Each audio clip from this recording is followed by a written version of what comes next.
Hello, everyone, and welcome to this session, a walkthrough of the Global Trade Alert database with its coordinator, Professor Simon Evenett. My name is Dmitry Grozobinski, and it's my pleasure to welcome you here today. I am the Executive Director of the Geneva Trade Platform, which convenes Geneva Trade Week. I will hand over to Simon in just a moment, but I want to abuse my prerogative as host to gush about the database you're about to learn about. Many of you may be familiar with it already, but it, like a lot of great products, solves a problem. At the World Trade Organization, indeed in policy analysis, we are habitually playing catch up, often with a lag of years, in trying to understand what governments are doing in terms of their policy settings and how that affects trade. It's not unusual for notifications at the WTO to take many months, if not years, to arrive, and even longer to process.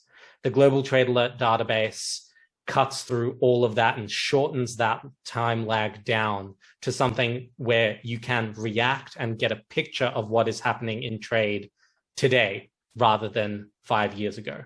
It's a formidable policy analysis tool, and one that I know Simon and his team are expanding every day and adding new features to and making more usable and practicable. If you are in the research space, if you're a student, if you're a policy activist or a government official, if you're in the private sector, there is almost certainly something in this database that can help you be more efficient and more effective in understanding the state of play that global trade happens in and spotting how to take advantage of it or where you need to place your attentions. So I am incredibly glad that I am able to bring you Professor Simon Evenett to talk about how the database works and then walk you through how to get the most out of it. So with no further ado than that, Professor, the floor is yours. Dmitry, thank you very much for both the invitation and for that very kind introduction. I also want to thank the participants for joining us today for this overview of the Global Trade Alert. I'm going to raise some slides now, which will help me make the following argument and presentation to you. So I've put some slides up and hopefully you can see them. If not, Dmitry, please shout. Now, my goal in this particular presentation is really to introduce the Global Trade Alert to you very quickly and then to go on and show you how to extract information about policy changes affecting global commerce. I will also mention some of the different use cases for the evidence and also point you to where you can learn more or extract more from the website. Our initiative began in 2009. We started collecting public policy information on changes to trade policy, commercial policy and the like from the 1st of November 2008. That starting date was chosen because that was the month that the G20 leaders said that they would refrain from protectionism at the start of the global financial crisis. And one of the things, one of the purposes of the GTA at the beginning was to monitor that pledge. Over time, we've become an independent point of reference, which has been acknowledged by senior WTO officials as well as by the IMF and others as well. The Global Trade Alert is housed within the Singalan Endowment for Prosperity Through Trade, and we have a sister initiative called the Digital Policy Alert, which is younger, but we are nurturing it, and we hope to have an excellent activity monitor for governments taking steps in the digital economy. So this is an area that we're building up as well. Now, let me start off with describing what the statement of purpose of the initiative of the Global Trade Alert is, then go into the problem that needs to be solved, and then highlight how we indeed tackle that problem, the database that was created, and then I'll show you how to extract information from it. So that's very much the sequence that I would like to follow. Our statement of purpose is a little bit long. It's on 2 slides, but it starts off with a very important dictum, which is that what gets measured gets managed. And this is extremely important in the area of trade policy and trade policy negotiations. If there is a factual vacuum, it is possible for governments to avoid issues and to duck issues. So what we have done is we take the view that on net, more transparency is better. We want to see globalization better managed for all, and in order to do that, we're going to we will reconceive how government policy is measured and documented. We want to democratize access to that information so that it can be used by analysts, by governments to design better policies, and to ensure that international commerce becomes a stronger engine for human progress in the decades to come. So this is very much the normative starting point of our foundation. In terms of how we go about doing this, so turning from the goals to the sort of core competence of the organization, we combine trade policy expertise with novel ways to acquire, enrich, and analyze information on public policy changes. Our goal is to become a trusted, impartial source of information for many, and for the many who are interested in knowing what governments are really doing to global commerce, not what they say they are doing. We are based in Singalan, but we also want to emphasize that we're interested in engaging with individuals and organizations that respect our independence and share our core values as well. And that is all very much as, again, with the goal in mind of ensuring that the millennium-old human imperative to trade remains a force for good as we try and tackle the challenges of the 21st century. So this is very much what we seek to accomplish through our efforts and how we are going about it. Now, you might ask, well, what is the problem that we want to solve? The problem, you can break it down into two parts. The first is that although many governments publish information on what they are doing, often that information is remarkably hard for intelligent lay people to be able to interpret. And I have an example here from India. On the left-hand side is a customs notice of a tariff increase in India. And you can see how it's written up. It's probably formally, legally correct. But if you read this text, it's absolutely impenetrable for non-experts. And even for many trade policy experts, they might find this hard to understand. And so what we have done is to train up teams of people who can read these types of documents and translate them into something approaching common English, which we could all understand. And what we have on the right-hand side here is our report in our database, which corresponds to the notice on the left. And so we take complex, hard to understand, non-transparent government information, and we make it more transparent. So the first problem is bringing alive non-transparent information and making it easier to use and to access. The second problem we're here to tackle is one which Dimitri also alluded to, and that is that international organizations often collect information on public policy changes. Sometimes that information is supplied to it by governments, sometimes with a delay, sometimes incompletely. And as a result, those lists can be incomplete. And here we have an example of the COVID-19 trade measures affecting medical goods and food, which is collected by one Geneva-based organization. And you can see here there's 388 entries which they have found and documented. In fact, we have been able to document 1,173 of exactly the same types of policy interventions and covering the same goods. And so there's an incompleteness in a lot of official collection of information, which we seek to remedy as well. Furthermore, the information is often presented in a way which is not particularly easy to search or to recover. And we have deliberately designed our website to overcome that problem as well. So there are two fundamental problems which we have in trade policy information. Often it's to the extent that it's published, it can be extremely complex and hard to understand. And secondly, often it's incomplete. Now, the consequence of this is that there is an illusion that information or sufficient information has been shared, whereas in fact the reality is that we actually know a lot less about trade policy than many people would like, especially if we rely on official sources. So fundamentally, the problems that I've just shown you deny the public information to hold governments to account.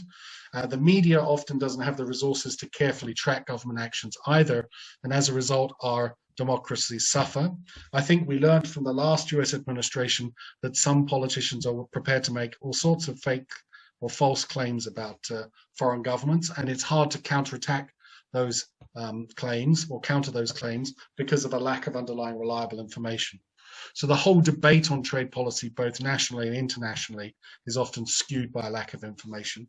And of course, such information is often hoarded by the powerful for the benefit of the few. And in my view, that discredits globalization and the opportunities that it creates for individuals. And this is problematic since I see globalization as a force for good.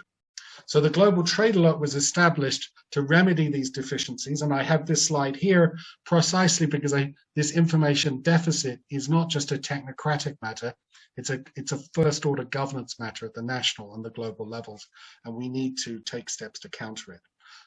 Now, having showed you what problem we wish to solve here and why we wish to do it, let me tell you a bit more about the initiative and then how we collect information. As I indicated earlier, this initiative was created in 2009 at the beginning of the global financial crisis, precisely because people were concerned about the transparency of government policy on as it relates to trade and investment. We are housed at the University of St. Gallen. We have always been dedicated to remaining independent. We are committed to treating all of the governments that we monitor in an even-handed manner. In that sense, we are a Swiss-based organization, and that coming with that comes a lot of expectations about neutrality, which we adhere to. To make the Global Trade Alert permanent, we moved it into a foundation in November 2021. The foundation was set up by the Max Schmidt-Heine Foundation of the University of St. Gallen, the university itself, and myself. Although we are located in St. Gallen in Switzerland, that is our home, we have an international network of team members who are capable of reading dozens of languages.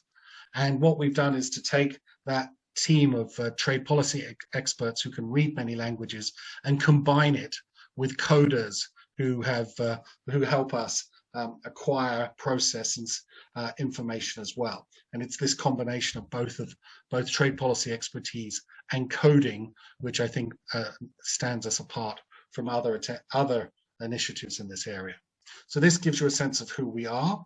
How do we collect information? And now we get more into the nuts and bolts. It would be good to think about this in 5 steps. The first step is to think about sourcing information of policy changes which are in scope. Let me tell you a bit about the policies that we seek to document. We are interested principally in unilateral policy interventions by governments. In our view, the sort of multilateral agreements are publicly available, the tariff obligations and bindings are publicly available, regional trading agreements are often on the web. The big data gap is actually at the unilateral level. Now, amongst the unilateral policy interventions, we cover the waterfront except for TBT and SPS. When we set up our initiative, we decided not to do TBT and SPS precisely because the WTO has the EPing service, which is quite highly regarded. And so our data collection then focuses on other policy interventions. These include border policy interventions like tariffs and quota changes. They also include contingent trade policy changes, trade remedy acts. We also have inside the border changes, subsidy actions, government procurement actions, investment policy actions as well. I should emphasize we are interested in all forms of cross-border commerce. So we're interested in documenting policy changes that affect goods trade, services trade, foreign direct investment flows, data flows, flows of people, flows of intellectual property. And so we have all of these different types of trade that we wish to document public policies towards. And of course, we're particularly interested in public policies which change the relative treatment of domestic firms or suppliers compared to their foreign rivals. So policy changes which are non-discriminatory are ones which are less of interest to us. What's more of interest is when the degree of discrimination changes, and it can change in ways which advance foreign commercial interests relative to domestic interests, as well as the opposite. So we're therefore interested in documenting liberalizing policy interventions as well as ones which are harmful for foreign commercial interests. We source information through a number of ways. First, we consistently track several hundred government websites where announcements are made of policy interventions. And we do that in both using both human intervention as well as in an automated fashion. We also check the submissions to the WTO and other international organizations which are relevant. We also look in some cases at news sources to see if there are indications of a policy change. And here I want to stress an important distinction. At this first stage here, we identify what we call leads, possible policy interventions. Those leads are then investigated by humans, and if there is information that can be documented using official sources, we will then write up a submission to the database. And this takes us to the second stage in this chart. We then document and tag information on a public policy intervention. We have a taxonomy of 61 types of public policy intervention. And to give you a sense of how strongly committed we are to documenting public policy interventions using official sources, in our database now, which has nearly 40,000 public policy interventions, 97.6% of them are documented using official sources. So this gives you a sense of how strongly committed we are to using official information. This is important. There's a sort of deeper point here which I would like to make, which is that although governments may be a little bit slow or hesitant to notify the WTO of their actions, often they're much more transparent to their domestic policy audiences or domestic audiences. And what we are doing here, of course, is taking advantage of this transparency revolution in governance at the national level and then translating that into improvements in transparency at the global level. And this is very much what we want to do. In fact, you might think, and I think there's an interesting question to be had, what role is needed, or whether notifications to the WTO are going to be needed if more governments commit to transparency at the national level. There may well be ways of translating that national commitment into useful information at the multilateral level. Again, it has to be done right, but fundamentally, the thing that makes the data collection possible for the Global Trade Alert is that governments are often much more transparent at the national level. And I should point out that although many countries like to think of themselves as more transparent than others, there are a lot of countries out there who are not often credited with being transparent, who are perhaps more transparent than other governments give them credit for. And we, of course, use that. So at the second stage then, a human, one of our trade policy analysts, will put together a submission on a public policy intervention, documenting it and tagging it along a number of dimensions. And I'll have a subsequent slide which shows you the tagging. Once that report has been prepared, it is then submitted for first round review. And we have seven tests which we look for in a measure before we are prepared to publish it. And that's those 7 steps I'm prepared to go into Q&A, but you can find them all in our GTA handbook. If the first round review is passed, then the measures goes to the second round review with a different team member. These reviews are done by very senior team members. I'm heavily involved in the second round review process. And then if the second round review is satisfied, the measure is published. In the first round review and second round review, a submission can be rejected outright, or a measure can be sent back for revisions if they're incomplete, or if we think there is an error, or if a policy intervention has been poorly described. Once a measure has been approved at both levels of review, it's published, and then we move into the 5th stage on this diagram. After a measure has been published, that's not the end of the story. There can be updates to the measure, as well as, and we conduct checks on the whole database before we publish every single GTA report. So we're currently preparing our 28th report, and a whole series of checks are being done on the entire database to make sure that there are no obvious mistakes. So I'll give you a cute example. When we first started working on the Global Trade Alert, sometimes we found that our team members were entering in Korea as the implementing jurisdiction, and unfortunately they were occasionally choosing North Korea as the implementing jurisdiction when in fact it was South Korea. So we have a number of checks which ensure that common mistakes are not repeated and don't happen. And these are built into our processes. So what you can see here is a very elaborate process of sourcing information, documenting it, reviewing it, checking it, all the way through. And this is done to ensure quality control. And this is very much the way in which information is gathered in the GTA. Now, you might ask, what are those tags? What are the information that we tag for each public policy intervention? These tags are important because these are very much the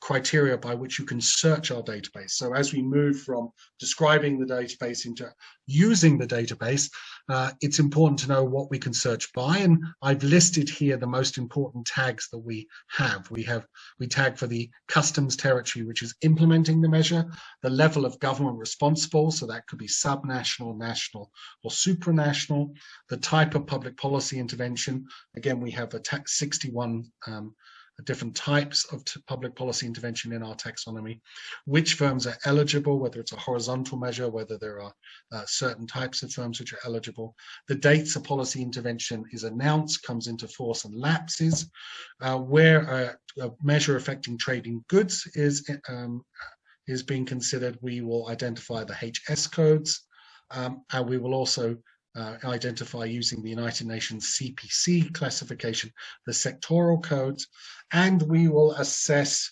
whether or not the treatment of domestic firms is altered relative to that of foreign firms. So this is the relative treatment test, which is at the center of our classification of measures. So measures which are said to improve the relative treatment of domestic firms at the expense of foreign firms are ones we give a color coding of red or amber.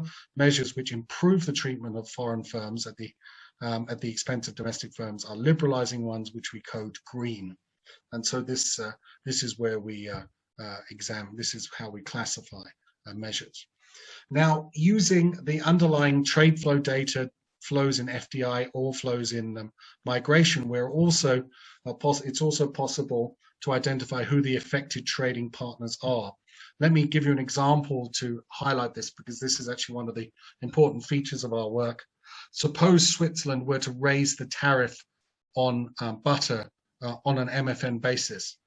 Then what we would do is, suppose the tariff increase happened this year in 2021, we would use trade data for 2020 or the latest year available to identify which foreign countries, which trading partners of Switzerland exported $1 million or more of butter to Switzerland, and these would become the affected trading partners. And so we have developed protocols for identifying the affecting trading partners in an automated fashion for trade in goods measures, trade in investment measures, trade in services measures, and migration measures as well. And all of that is automated. It turns out it's very important to automate it because different trade policy analysts may not follow the same procedure when identifying affected trading partners, and this is clearly a form of inconsistency we want to avoid. As a general rule, whenever we can, we try to automate the processes that we use. So at least when it comes to things like identifying affected trading partners and alike, so that the measures are consistently tagged across the thousands and thousands of entries in our database. So these are the tags that we use in our database, and these are essentially the items that you can search by. Okay, I'll turn next then to the uses of our data before showing you the database or the website. There are three common uses of our database. There are other uses as well, but we find users searching our database for information on what their government has been doing or what foreign governments have been doing to their country's commercial interests. And we got a lot of inquiries from governments but even more from journalists asking for information on this. We also see people extracting information from our database and using them in presentations, and I'll show you how to extract information very soon. And we also conduct analysis and of our data and make policy recommendations. Others do too. I note that there's over 2,600 entries in the Google Scholar database that mention the Global Trade Alert. So this is used in analysis as well. We've also heard of governments using this information to be able to identify potential negotiating priorities and areas where there are possible export opportunities or loss of export opportunities in the case of harmful or protectionist measures. So these are lots of different uses for our data. Perhaps in Q&A we can talk about more of them if you have great ideas in this respect. I think I will stop here on this part of the presentation and turn to the website, and then I will show you how to extract the information from that website. I should say I will complete the presentation and then gladly take questions. I've been encouraged to encourage you to put the questions in the chat, please. In the Q&A. Some people put them in the chat. That's okay. We'll get to them, and it's my goal to try and answer those questions as soon as we can. So let me show you our website and how to extract information from it. If I've done this right, you should see our website now. The URL is being highlighted by my cursor here, globaltradealert.org. This is the opening page of our website, and I will take you through the different pages on the site which are useful. So let me begin by turning to the Global Dynamics page, which summarizes the overall policy dynamics that we observe. And this may take a second or two to come up on your screen. The website sometimes takes some time to load, mainly because we have so many public policy interventions. And you can see here in this top panel, we have on the left the number of policy interventions which have been documented for each year, and you can see the growing number in blue over time, with a spike for 2020 reflecting the pandemic. And you can see that the number of policy interventions that harm foreign commercial interests are much, much higher than the number liberalizing, unfortunately. Now, you might also notice here that in 2021, the totals are much lower than for the other years. That's not because this is a fantastic year, it's just that we've had only 9 months to collect information on 2021, and we've had for 2020, 21 months. For 2019, we've had 33 months. And so in order to correct for the reporting lag, the length of time for reporting, it's possible to use a function that we have over on the right-hand side here called reporting lag. And then if you click on adjusted here, as I have just done, and you choose the date that you want to have the reporting lag for, so I'll choose today, what this will do when I hit apply is will tell us what were the totals each year which had been reported by the 29th of September of that year. So we will be able to compare the totals for reported by 2021 against 2020, against 2019, on the basis of the same reporting length.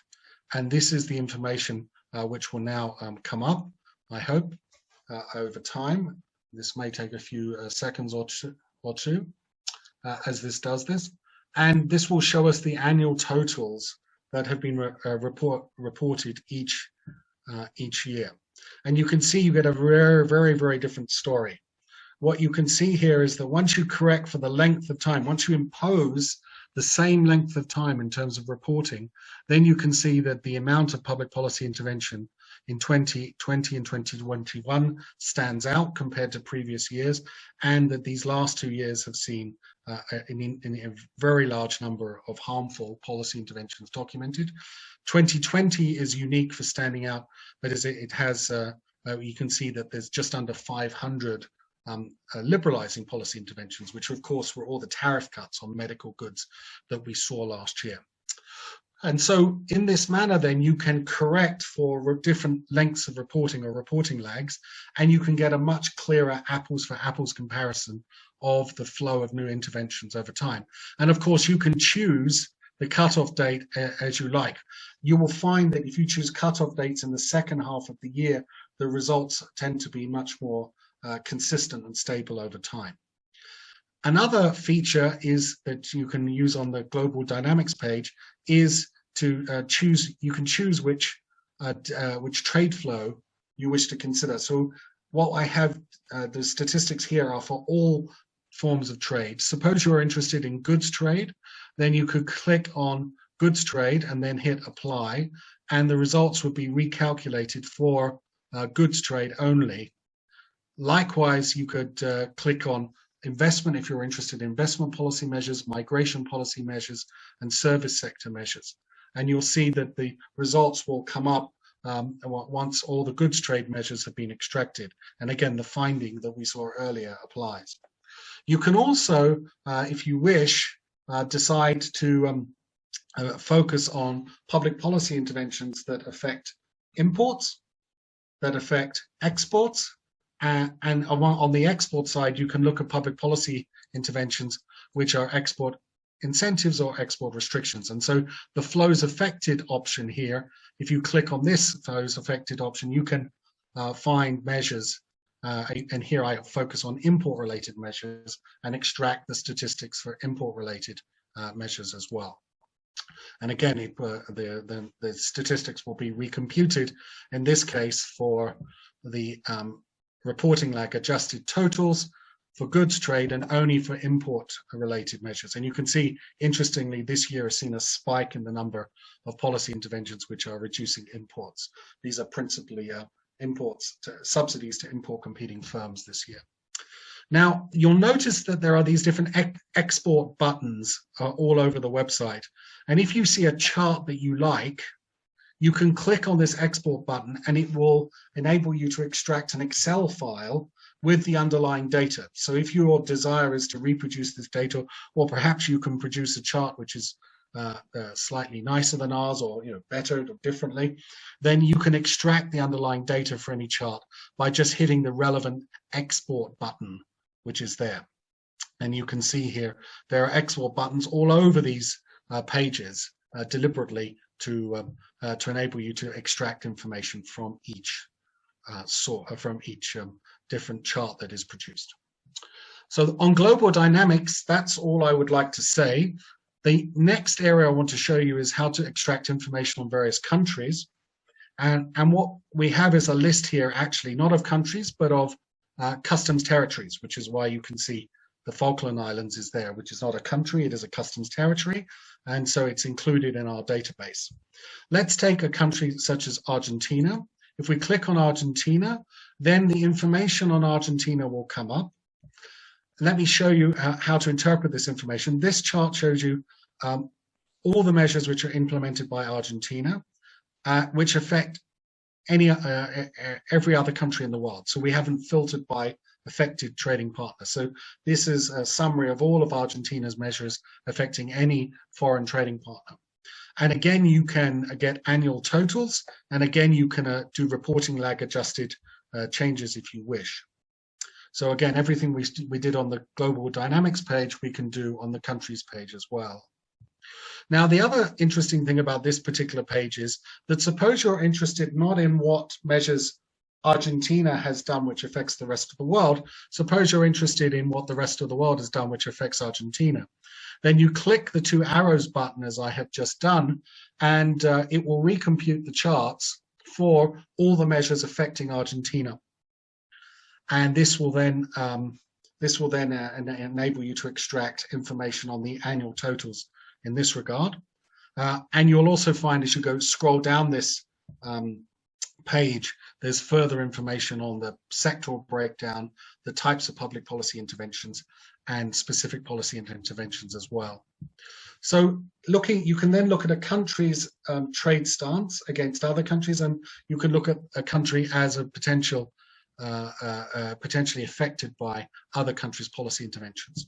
And so this is for aggregate national policy stance.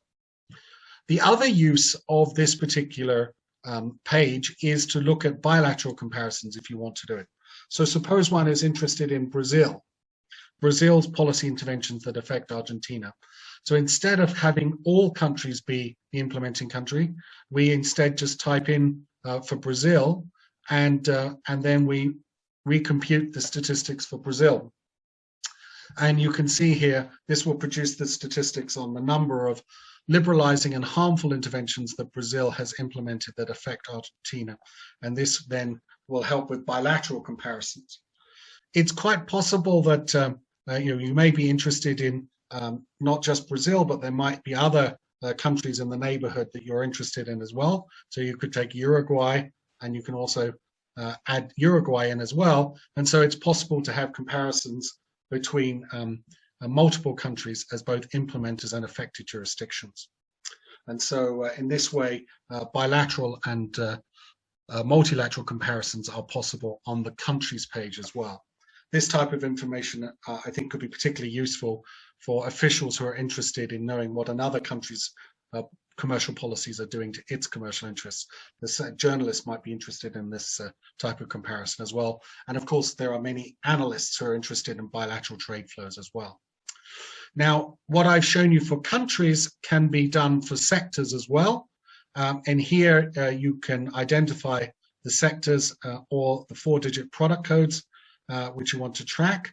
And you can do exactly what I've just described earlier. So if we type in iron and steel, we could choose products of iron and steel, and this will reproduce the statistics for iron and steel. You can then combine products of iron and steel with basic products, basic iron and steel, and so you can have multiple sectors where you can extract data. And if you want, you can drill down at the 4-digit level in the HS codes to identify specific iron and steel products that you are interested in. So you can dig even further if you want to, and the data will come up.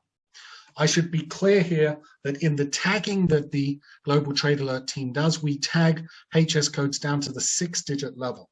The website allows you to extract information on trade flows, on policy interventions at the 4-digit level is the most granular. If you have 6-digit level HS code data extraction needs, then please write to us.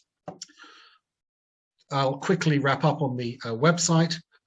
The latest state acts that we've published are available on the latest state acts site here, which I've just tried to click and it may come up.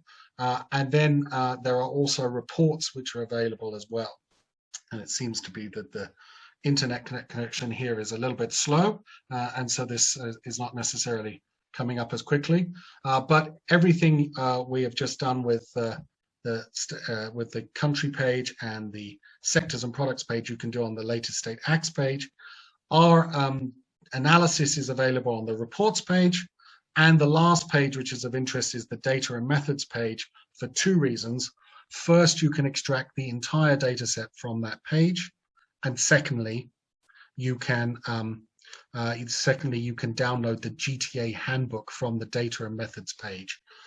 And this handbook describes our methodology in detail. So the latest state acts page has come up just now. I'll just quickly click on the data methodology page. You can see here you can download the full data set in an Excel file. You can also download our methodology as well. And the complete GTA handbook describes everything, all the steps that we take and how we process information. And this is the Bible for the GTA team, and it's the standard point of reference for us. Now, the last thing I need to do is just to wrap up my presentation, and then I will turn to Q&A. So let me quickly do that, and I will then try and answer your questions. So, if you want to learn more, please go to our website. I've put in here the link so you can extract the GTA handbook so you can understand our methodology. You can extract the full data set as I indicated earlier. I've told you where you can get our GTA reports.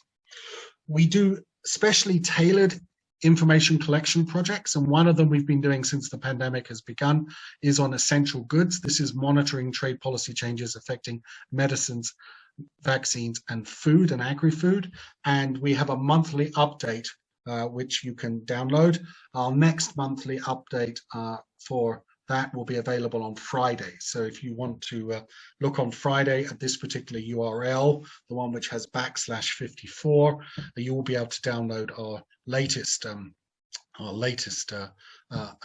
briefing on developments in these critical goods. I should add, by the way, if you're interested in tracking that information more systematically, you can always email us and we'll put you on the distribution list. If you have special data requests, you know how to contact us at this email address at the bottom here. Last thing, a request to you. We are very interested in trying to serve the global community better. And so for that reason, we are very keen to learn what your commercial policy related data needs are. We recognize that not everybody likes to receive data in the same way. That's been an important lesson for us. And so we're interested in your feedback on how to download or access this data. Some people prefer to read. Some people like dedicated dashboards. Some people might want specialized websites. There's also a question of how to engage. Some people like using our website, but one thing which we're considering doing in the future is holding briefings or virtual briefings on different topics. And if you want to join those or you have topics for those, then please let us know. So we're interested very much in the feedback that we can get to improve the quality of what we hope is a global public good. We are particularly interested when engaging with small and medium-sized enterprises who I think are at an informational disadvantage compared to big firms, and to officials and analysts in developing countries in the LDC. So anyone from these groups as well, we're very keen to hear from. We're keen to learn from everyone, but we really do want to help engage with, or we want to engage with the SMEs and the developing countries and LDC colleagues to help level the informational playing field. So that's all I want to say in terms of the presentation. I'm going to turn now to the chat and to the Q&A and try and answer the questions which have been put to me. And so let's go into the Q&A. I'll start on the Q&A. We have Cham has asked if the presentation can be shared, and I think I would be happy to make that available to Dimitri and his team. Okay, and he can share this. Then we have a question from an anonymous attendee. What is the unit of account? Okay, the unit of analysis in the Global Trade Alert is, or rather the unit of that we count is a public policy intervention. So it could be that you have a single decree which raises the tariffs on one product. So that's a public policy announcement with one policy intervention, and this would count then as one. Sometimes you get budgets for countries which have 20 different policy interventions. And so we differentiate between state acts, which is the announced state act, and policy interventions. And a state act can have multiple policy interventions. And we have set up our database so it can be searched either by state act or by public policy intervention. Okay. We have also set up, of course, as you've seen, our database so that you can search by HS codes. But in terms of the counts that we report, those annual totals that you saw, these are of public policy interventions. We were asked by Floriana, do we compute indices?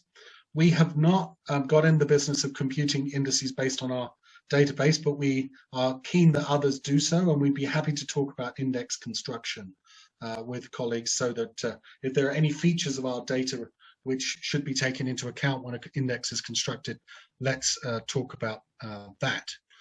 Rostant has asked, how can we extract the data? Hopefully I've answered that question in my presentation, either using the extract buttons or the data extract, or going to the data extraction page.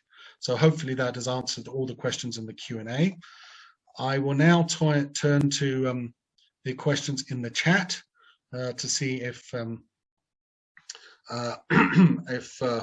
I can answer those. Right, so we have a question from Sergio about the digital policy alert. Now, as I said to you earlier, the digital policy alert is our sister initiative, and as you saw on our webpage, it is a separate page is dedicated to that. The structure of that database is slightly different because it deals with lots of different regulations. The policy taxonomy is different, and it is our intention as that database builds to make it as queryable and searchable as the GTA as well. And so that information is available there. You can, of course, go into that database and look along and search along a number of dimensions already, but we want to build out that particular functionality. The digital policy alert relates to a set number of policy intervention types. These relate to different areas of regulation that bear upon the digital economy. And if you look on that page, you will see the taxonomy of policies involved. And we've broken down actually the taxonomy into two dimensions. One, policy types or regulatory policy type or regulatory law type. And the second is on the type of commercial entities affected.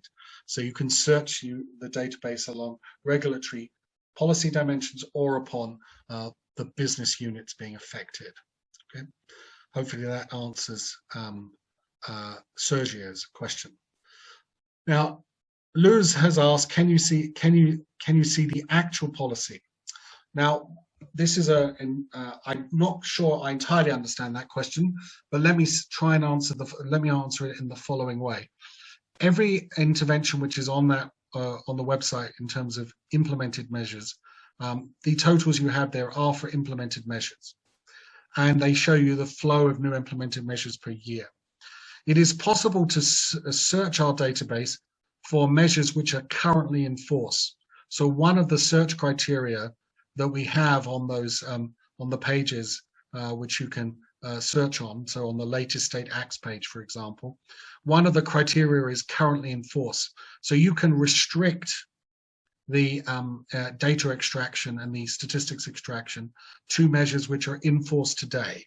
And this then I think helps you sort out policies which have, or weed out policies which have lapsed.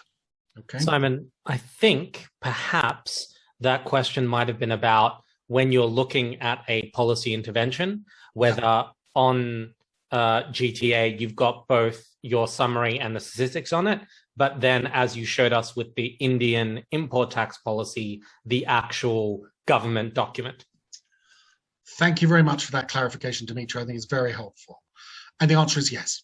So we have a policy, we have a summary of the policy intervention, as I showed you in the Indian example. That was the text on the right of that slide. And then there is a source section where you can click through and recover the underlying state act. Yep. And that information is there. So I think if that's what Luz meant, the answer is most definitely yes. We're very much, we recognize that many people are interested in not just our summary, but actually seeing the underlying legal documentation, which is what we happily provide. Okay, so thank you for that, Dimitri. I think very helpful. Now, Sergio also asked a question about what's the benefits for SMEs. And so here I think there are a number. First is you can use our database, since our database indicates when policies are going to lapse or come into force, it's possible to use our database to identify which liberalizing measures which have been implemented in the past are going to be phased out in the next, say, 6 months or 12 months. So think in the current context, imagine you were an exporter of syringes and an importing country has temporarily suspended or eliminated import duties on syringes. And if that suspension ends in 3 months' time, then you can find out in this using this database when the tariff suspension will end. And this, of course, has clear implications for when you need to get your goods across the border. So that's one possible use of this information. Another possible use of this information is that there may have been tariff reforms or trade policy reforms in the past 6 or 12 months that a small or medium-sized enterprise was not aware of. So you can gather that information. And of course, you can go in and use our database to search for a particular product code in a particular destination market. So you can extract all of the policy interventions which relate to reforms in the last 6 to 12 months. Likewise, you could look either backwards or forwards at discriminatory policy interventions. So you could look backwards and see over the last 6 months what steps have been taken that have worsened the conditions of competition for foreign firms, and what steps, if you look forward in time, are potentially going to be implemented. So that's another way in which this can be used, essentially to monitor changes in market access. And of course, this could be set up in ways which automatically generate that information whenever we detect a change in market access conditions. So it is possible, for a human to go onto our website and do this, but it would also be possible to automate that and deliver the information via an email or some other means. So I think there's actually lots of ways in which we can make this even more useful for SMEs. And I'm very keen on talking to anyone who wants to go down that road. Now, let me see if there are any other questions which have been put to me. I think there are not. So I will wait. One more has appeared, I think. We have a question. Is the digital policy alert built to be used together with the GTA? The answer to that question is yes and no. No in the sense that they are distinct databases. Yes in the sense that wherever possible, we have tried to use the same methodology in both cases. But please remember the digital policy alert refers often to a number of regulatory policies which are not in the global trade alert. And so the methodology is not identically the same, but they are recognizable sisters. There is another sense in which they are not they cannot be used together, in the sense that you cannot put in one search or one inquiry and extract information from both databases. At the moment, that's not possible. That may well change as we go forward.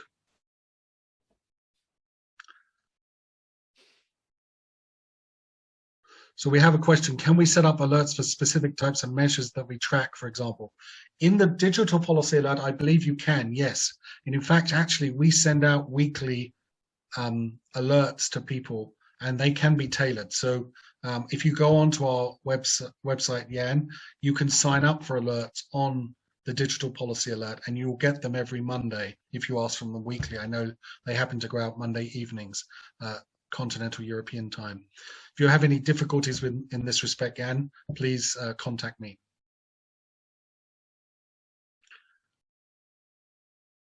Can I ask a question about the GTA alerts, Simon? Yes, please. Just to confirm my understanding. So you did quite an elaborate sort of search, quite filtered search before, where you had a country pair, and then I think also by sector, or by measure type. So using the website, can I set up, for example, if I'm a steel exporter from Canada to the US, can I set up an alert where GTA will email me every time there is a new US import-related measure on steel? What's the level of alerts specificity I can get?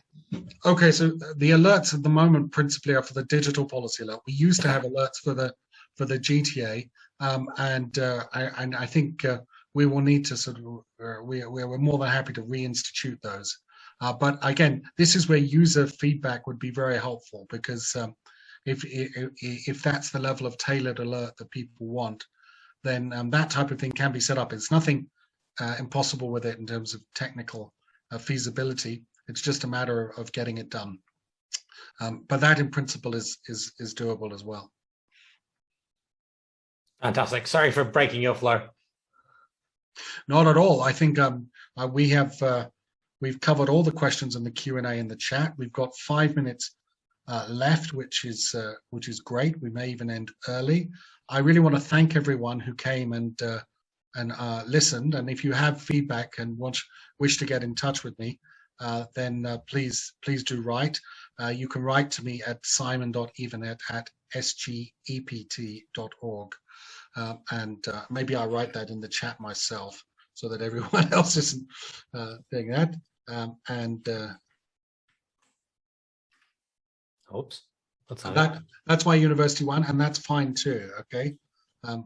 Sorry, trying to help. You are. It's fine. I check both emails, so don't worry. We have an account for the endowment as well as my university account. Either one is fine.